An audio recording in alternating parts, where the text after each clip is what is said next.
সর্বপ্রথম ইসলামী রাষ্ট্র প্রতিষ্ঠিত হলো মদিনা শরীফে, এটাই তো বলে ইতিহাস। মদিনায় নবীজি যে ইসলাম কায়েম করেছিলেন, কোনো যুদ্ধ কিন্তু লাগে নাই, সবাই জানেন যুদ্ধ লাগে নাই, রক্তপাত লাগে নাই, এছাড়াই হয়েছে। অথচ মদিনায় কিন্তু তখন 90% মুসলমান ছিল না। আপনি সংখ্যা পড়ে দেখেন, তখন মদিনায় মুসলমানের সংখ্যা 90% হয় নাই, সংখ্যা কম। হ্যাঁ, প্রতিটা ঘরে একজন হলেও নবীর অনুসারী তৈরি হয়েছে, সেটা ভিন্ন আলাপ। কিন্তু মোট সংখ্যাটা 90%, 88% বা 85% হয় নাই, এর চাইতে অনেক কম। কিন্তু আলহামদুলিল্লাহ ইসলাম জিন্দা হয়ে গেল। মক্কা থেকে কয়জন গিয়েছে? নবী যেই সময় হিজরত করেন মুসলমান 1000ও হয় নাই, 1000ও না। আজকের মাহফিলে লোক আছে কয় হাজার। ওই নবী যখন হিজরত করেন, নবী যে 13 বছর দাওয়াত দিলেন, 1000 লোকও কালেমা পড়ে মুসলমান হয় নাই, কিন্তু আলহামদুলিল্লাহ ইসলাম জিন্দা হয়েছে। তাহলে বাংলাদেশে পার্সেন্টেজ বিবেচনা করলে সংখ্যা তো আছেই, সংখ্যা তো এক দেশেই মুসলমান আছে 12-14 কোটি, আর নবীর ওই সময় মুসলমান কত হাজারও হয় নাই। কত পার্থক্য! তাহলে যদি 90% মুসলমান হয়, এত কোটি মানুষ মুসলমান হয়, এখানে কেন ইসলাম জিন্দা হচ্ছে না? মদিনায় হলো, এখানে কেন হচ্ছে না? আল্লাহ আছেন নাকি নাই? আরে বলেন, আল্লাহ আছেন নাকি নাই? আল্লাহর ওয়াদা কি শেষ হয়ে গেছে না কিয়ামত পর্যন্ত থাকবে? আল্লাহু লা ইলাহা ইল্লা হুয়াল হাইয়ুল কাইয়ুম। তাহলে আল্লাহ যদি থাকে, আল্লাহর ওয়াদা যদি থাকে, এমন কি এখনো পর্যন্ত ফেরেশতা আল্লাহর ওয়াদা অনুসারে সাহায্যে নেমে আসবে, কিয়ামত পর্যন্ত নেমে আসবে, তাহলে বিজয় হয় না কেন জানেন? ওই যে কথা হলো ওইটাই। কারণ আমরা তো অন্যায়ের বিরুদ্ধে লড়াই ছেড়ে দিয়েছি। মুসলমান এত হলে কি হবে, মুসলমান এত হলে কি হবে? স্বাধীনতার 53 বছর পরও এখনো সংবিধানে কুফরি কথা লেখা থাকে, সকল ক্ষমতার উৎস জনগণ। কিন্তু 90% মুসলমান আজও পর্যন্ত সেটাকে দূর করতে পারে না। একটা ইসলামী কোর্ট পর্যন্ত আজও কায়েম করতে পারলো না। বিচার আচার লাগে না, মামলা মুকদ্দমা হয় না, জায়গা জমি বিয়ে শাদী নিয়ে ঝামেলা হয় না। আমি আদালতে গেলে যেহেতু অধিকাংশ মানুষ মুসলমান, অন্তত কোরআন সুন্নাহ দিয়ে যাতে বিচার পাই। পুরো রাষ্ট্র ইসলামী হলে তো আলহামদুলিল্লাহ, তা যদি নাও হয়, ওই নামে যেমন কিছু ইসলামী ব্যাংক আছে, কিছু ইসলামী প্রতিষ্ঠান আছে, অন্তত কিছু ইসলামী কোর্ট কেন থাকবে না? ওই আল্লামা তাকি ওসমানের নাম আমরা বলি না, চিফ জাস্টিস কিসের জাস্টিস ছিলেন? সেকুলার কোর্টের জাস্টিস হুজুর হয় কিভাবে? সেকুলার কোর্টের না, শরিয়া কোর্টের জাস্টিস ছিলেন।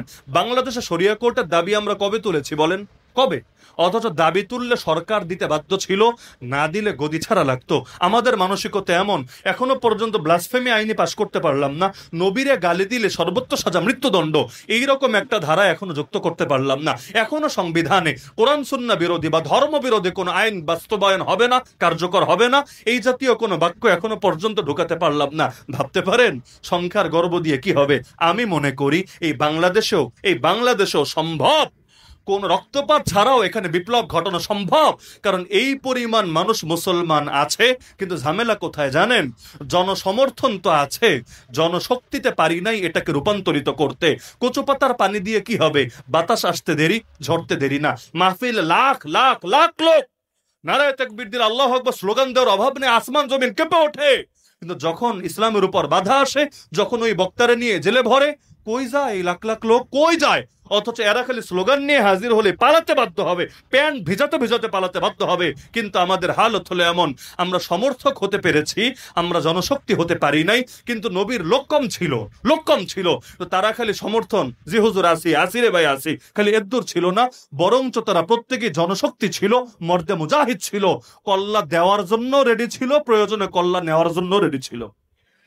এজন্য মর্দে মুজাহিদ যদি হয়ে যায়, এই দেশের মানুষ যদি মুজাহিদ হয়ে যায়, সব অন্যায়ের বিরুদ্ধে জিহাদ করার মানসিকতা, আমি মনে করি যুদ্ধ টুদ্ধও লাগবে না। কারণ নাস্তিক কয়টা, সেকুলার কয়টা, কাদিয়ানি কয়টা, হিজবুত তাওহীদ কয়টা, ওই সামনে এসে দাঁড়ানোর সাহসও করবে না। কারণ দেখেন না, যারা এতকাল ক্ষমতায় ছিল, এদের সমর্থক তো কম নাই দেশে, কোটি কোটি আছে নাকি নাই? আরে ভাই আছে নাকি নাই? সবাইকে ইন্ডিয়া চলে গেছে? সম্ভব না। সবাইকে লন্ডন চলে গেছে? সম্ভব না। কই আছে? উত্তরায়ও আছে। কই আছে? আজকের মাহফিলও আছে। কই আছে? মাদ্রাসার আশপাশেও আছে। কিন্তু আওয়াজ দেয় না কেন? কারণ জিনিসটাই এমন, ওই আওয়াজ দেওয়ার বুকের পাঠাটাই মরে গেছে। আমার কথাগুলো শুনে ভাবছে, হুজুর এখন আপনার দিন বলেন, দিন আবার আমাদেরও আসবে, এছাড়া আর কিছু করার নাই। মনের মধ্যে বিশ্বাস করেন এই ভাবনাটাই আছে। সুতরাং আমরা যদি কোমর সোজা করে দাঁড়াতে পারি, ওই নাস্তিকরা কচুরি পানার মতো ভেসে চলে যাবে ইনশাআল্লাহ। তাহলে ঐক্যবদ্ধ হতে পারবেন তো ইনশাআল্লাহ? মর্দে মুজাহিদ হতে রাজি আছেন তো ইনশাআল্লাহ? তা আমার সব কথার মূল বার্তা কিন্তু একটা, যে ইসলাহের জন্য জিহাদ এবং মুজাহাদার কোনো বিকল্প নাই। নফসের বিরুদ্ধে, শয়তানের বিরুদ্ধে, মানুষ শয়তানের বিরুদ্ধে, সকল অন্যায়ের বিরুদ্ধে, জবান দিয়ে, কলম দিয়ে, অস্ত্র দিয়ে, নিজের জান দিয়ে, সবকিছু দিয়ে যখন যেটা প্রয়োজন লাগবে সেটা দেওয়ার জন্য আমরা রেডি আছি। কারণ সব জায়গায় ওয়াজ দিয়ে হবে না। ফিলিস্তিন কিভাবে বয়ান দিয়ে স্বাধীন করবেন বলেন, ফিলিস্তিন কিভাবে মিছিল দিয়ে স্বাধীন করবেন বলেন, সেখানে অস্ত্রের জবাব অস্ত্র দিয়ে দিতে হবে, উপায় নাই। রোহিঙ্গাদেরকে কিভাবে বাড়িতে ফিরাবেন বলেন, কিভাবে কিভাবে আমারে বলেন দেখি। কারণ যারা মেরেছে ওরাই এখন অঞ্চলটাকে দখল করে নিয়েছে, সরকারের হাতেও নাই, আর্মির হাতেও নাই, এগুলো এখন আঞ্চলিক সন্ত্রাসী গোষ্ঠীর হাতে চলে গিয়েছে। তো ফিরাতে চাইলে ওই ভাষা, যেই ভাষায় হামলা চালিয়েছে ওই ভাষাই ওদেরকে বাড়িতে ফিরাতে হবে। তো সব জায়গায় ওয়াজ হয় না। সবকিছু যদি ওয়াজ দিয়ে হতো, আমার নবীকে বদরে যাওয়া লাগতো না, আমার নবীকে খন্দকে গিয়ে পেটের মধ্যে ক্ষুধার জ্বালায় পাথর বাঁধা লাগতো না। তো যেখানে দাওয়াত লাগবে দাওয়াত দিতে রেডি, যেখানে জিহাদ লাগবে জিহাদ করতেও রেডি। কারণ অপারেশনও লাগে, ওষুধও লাগে। যেখানে অপারেশন লাগবে সেখানে শুধু ট্যাবলেট ডললে কাজ হবে না, বরঞ্চ প্রয়োজনে সেই অঙ্গ কেটে ফেলতে হবে। অ্যান্টিভাইরাস, ভাইরাসের বিরুদ্ধে আমরণ লড়াই চালাবে ইনশা।